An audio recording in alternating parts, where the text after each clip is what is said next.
பர்ஸில் வைக்கணும் அப்படின்னா என்ன வைக்கலாம் அப்படின்னா, நமக்கு இப்போதைக்கு இருக்கிறதுக்கு நெல்லிச்சக்கைன்னு ஒரு சக்கை இருக்குது.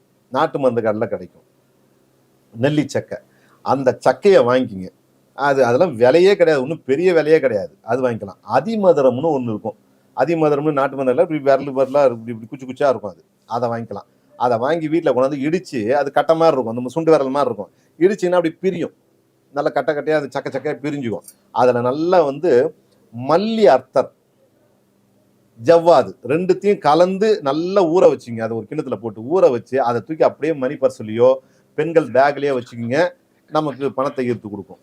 இல்லைன்னா நெல்லிச்சக்கை இருக்கு இல்லையா, அந்த நெல்லிச்சக்கை இதே மாதிரி மல்லி அர்த்தர்லையோ இன்னொரு மல்லி இதுலையோ அர்த்தர்லையோ போட்டு அதை என்ன பண்ணுங்க, நீங்கள் ஊற வச்சு எடுத்து பர்ஸ்லையோ பெண்களோ ஆண்களோ அவங்க கல்லாப்பெட்டியோ இதில் வேணாலும் போட்டுங்க. பணத்தை ஈர்த்து கொடுக்கும். அதாவது பச்சை கற்பூரத்தை விட ரொம்ப மேன்மையானது. இதுக்கெல்லாம் வரலாறு உண்டு.